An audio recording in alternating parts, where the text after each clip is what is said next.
तो गाइस मैं हूं तो और आप देख रहे हैं रेसलिंग फैंस नेटवर्क। तो भाई पहले आप मुझे इस क्वेश्चन का आंसर देना भाई। ये आप ग्राफिक देख सकते हो एंड यहाँ पे 4 ऑप्शन है कि डब्ल्यूडब्ल्यूई को अगर वापस से सुधारना है तो इन चारों में से क्या करना चाहिए। ये 3-4 ऑप्शन आप लोग देख सकते हो। या तो रोमन रेंस को डबल चैंपियन बना दो, मतलब रोमन को अनडिस्प्यूटेड चैंपियनशिप दे दो एंड साथ में वर्ल्ड चैंपियनशिप दे दो, बिकॉज रोमन रेंस जब डबल चैंपियन थे तो डब्ल्यूडब्ल्यूई सही थी। तो एक ऑप्शन ये है। दूसरा अपना है कि ट्रिपल एच को हटा दो क्रिएटिव से, मतलब डब्ल्यूडब्ल्यूई से इंटायरली हटा दो, क्या पता ट्रिपल एच का जो रिप्लेसमेंट आया वो डब्ल्यूडब्ल्यूई को बेटर कर दे। तीसरा ऑप्शन है कि विंस मैकमैन को वापस ले आओ इन कंट्रोल। कल ही हमें पता चला कि रेसलमेनिया 40 के टाइम तक, लगभग उससे जस्ट पहले तक विंस मैकमैन डब्ल्यूडब्ल्यूई को कंट्रोल कर रहे थे। तो उस टाइम तक विंस थे तो डब्ल्यूडब्ल्यूई सही थी, उसके बाद ही डाउनफॉल आया। तो ऐसे में एक वो चीज़ है तीसरा ऑप्शन। एंड चौथा है कि डब्ल्यूडब्ल्यूई को सऊदी को बेच दो। मुझे लगता है डब्ल्यूडब्ल्यूई को सऊदी को बेच दोगे तो इवेंचुअली विंस मैकमैन वापस आ ही जाएंगे। तो दोनों सिमिलर सही ऑप्शन है। तो ये 4 ऑप्शन में से आपके अकॉर्डिंग बेस्ट ऑप्शन क्या होगा अगर डब्ल्यूडब्ल्यूई को वापस से पीक सिनेमा बनाना है? तो कमेंट करके बताना। मेरे अकॉर्डिंग भाई विंस मैकमैन को वापस लाना may be, I am not so sure actually, क्योंकि हो सकता है कि इन चारों ऑप्शंस में से कोई सा भी पिक करो तो डब्ल्यूडब्ल्यूई अभी से भी ज़्यादा बेकार हो जाए। लेकिन जस्ट इन केस अगर एक पिक करना है तो मैं विंस मैकमैन को पिक करूंगा। आगे बढ़ते हम लोग बात करते हैं final boss great one the rock की। भाई तो रॉक का रेसलमेनिया 43 का भी स्टेटस डेंजर में है। ये देखो मैच रोमन रॉक का पता नहीं कभी होगा या फिर नहीं। रेसलमेनिया 43 पहले सऊदी में होगा या फिर नहीं वही नहीं पता भाई। जब वो वहां तक जाएंगे हम लोग उसके बाद पता लगेगा कि वर्ल्ड में सिचुएशन क्या है, देन डब्ल्यूडब्ल्यूई वाले वहां पे करेंगे या नहीं, वो बात की बात है। लेकिन अगर मेनिया 43 एक्चुअली में सऊदी से होता है तो सऊदी वाले रॉक को वहां पे चाहते हैं। ऐसा अपडेट का भी कहना था कुछ टाइम पहले कि रॉक को शायद रेसलिंग हिस्ट्री की सबसे ग्रेटेस्ट डील दी जाएगी, मतलब सबसे एक्सपेंसिव डील दी जाएगी ताकि रॉक वहां पे आके कंपीट कर सके। 2 मैचेस प्लान्ड है रॉक के लिए, क्या तो रॉक वर्सेस कोडी रोड्स यानी तो rock versus Roman Reigns. Saudi वाले इन दो में से ही कोई एक मैच करना चाहते हैं।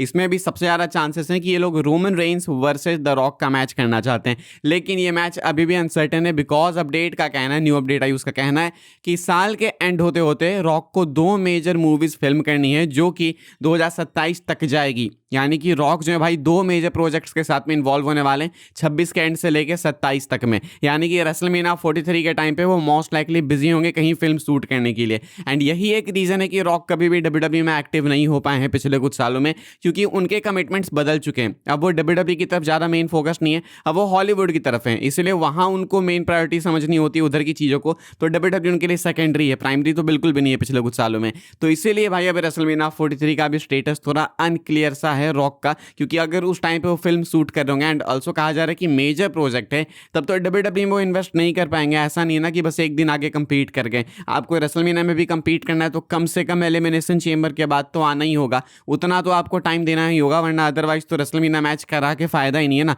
मैच के लिए हम लोग कभी भी एक्साइटेड नहीं होते, मेन होती है बिल्डअप। बिल्डअप के बाद मैच देखना है भाई तो यूएफसी देख लेंगे, सिर्फ फाइट ही देखनी तो मल्टीपल ऑप्शन है। लेकिन डब्ल्यूडब्ल्यूई फैंस देखना चाहते हैं स्टोरी, बिल्डअप देखना चाहते हैं कि किसने किसके बारे में क्या बोला, प्रोमो में क्या हुआ, कौन किसके अगेंस्ट क्या ट्वीट कर रहा है, क्या टारगेट कर रहा है। ये चीज़ें मैटर करती है। यही चीज़ें रेसलमेनिया 40 को भी इंटरेस्टिंग बनाती थी एंड यही चीज़ें अभी फिलहाल ये जो टीके और डब्ल्यूडब्ल्यूई का कॉन्सेप्ट चल रहा है उसको भी इंटरेस्टिंग बना रही है। लेकिन अगर रॉक अगले साल एक्टिव ही नहीं होंगे तो सिर्फ रैंडम मैच देके फायदा क्या? हमको मालूम है कि रॉक रोमन कोई क्लासिक नहीं होगा, बिल्ड के लिए ही सब एक्साइटेड है। लेकिन अगर बिल्ड ही नहीं कर पाएंगे then there is no point of the match. तो ये है सिचुएशन भाई फिलहाल रॉक की रेसलमेनिया 43 को लेके काफी डिस्टर्बिंग सिचुएशन है। अगेन भाई रॉक का स्टेटस अनक्लियर है। आगे बढ़ते हैं भाई हम लोग बात करते हैं अगली अपडेट के बारे में जो कि पैट मैकएफे को लेकर। तो पैट मैकएफे का एक मेजर सेगमेंट अनाउंस किया गया है फ्राइडे नाइट स्मैकडाउन के लिए। अभी जो परसों स्मैकडाउन का एपिसोड होने वाला है यहाँ पे पैट मैकएफे प्रेजेंट होंगे, कोडी रोड्स, रैंडी ऑर्टन वगैरह भी होंगे। एंड पैट मैकएफे का सेगमेंट अनाउंस किया गया कि पैट मैकएफे आएंगे एंड वो रिस्पॉन्ड करेंगे Cody Rhodes and CM Punk को।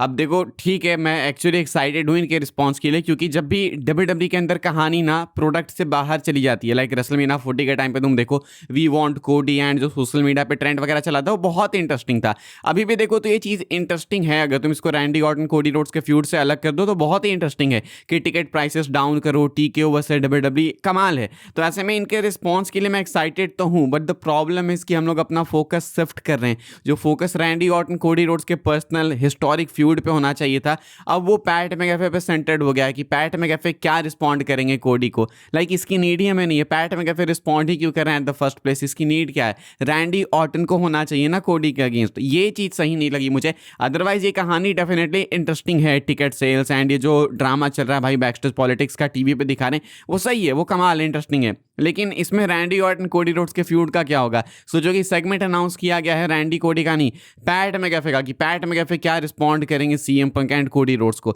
ये चीज़ थोड़ी सी डिस्टर्बिंग है पर्सनली मेरे लिए। आप लोग बताना आपके थॉट्स क्या हैं इस पे। फिलहाल पैट मैकेफे सेगमेंट या मेजर सेगमेंट कंफर्म किया गया है। लेट्स सी पैट मैकेफे क्या बोलते हैं टीके और डब्ल्यूडब्ल्यूई की बीफ पे एंड क्या बोलते हैं टिकट सेल्स वाले ड्रामा के ऊपर। आइसो स्पीड की हम लोग बात करेंगे भाई, तो आइसो स्पीड एक्चुअली में बहुत ही ज़्यादा एक्साइटेड है रेसलमेनिया 42 के लिए। अभी अपने रीसेंट स्ट्रीम में इन्होंने बताया कि इनके लिए कितना मेजर मोमेंट होने वाला है। रिवील करते हैं आइसो स्पीड की 4 साल की उम्र से वो डब्ल्यूडब्ल्यूई देख रहे हैं एंड कहते हैं कि डब्ल्यूडब्ल्यूई शायद उनका पहला स्पोर्ट था जिससे कि उनको इंट्रोड्यूस कराया गया था। ऑल्सो कहते हैं कि जो मेरा भाई है जमाल, इसके साथ वो बचपन में रेसलिंग भी करते थे। तो बताते हैं आइसो स्पीड की रेसलमेनिया में कंपीट करना उनके लिए कितना स्पेशल है, कितना मेजर मोमेंट है। कहते हैं कि it's like a dream come true. सही बात है भाई, मतलब कितने सारे लोग हैं, कितने सारे फैंस हैं जो कि रेसलमेनिया को देखते आए हैं। आज वो कहीं और किसी लेवल पे पहुंच गए तो उनको मौका मिलता है कंपीट करने का, तो उनके लिए तो बहुत ही स्पेशल है। बहुत से लोग हैं ऐसे, अभी तुम देखो रैपर ये लिलियाटी जो हैं वो भी सेम क्लेम करते हैं, जेली रोल भी सेम क्लेम करते हैं। तो ऐसे में ये लोग हैं जो कि डब्ल्यूडब्ल्यूई एक्चुअली पसंद करते हैं। ऑल्सो बैड बनी तो आइसो स्पीड भी उनमें से एक है। मुझे लगता है कि आइसो स्पीड का फ्यूचर है डब्ल्यूडब्ल्यूई में।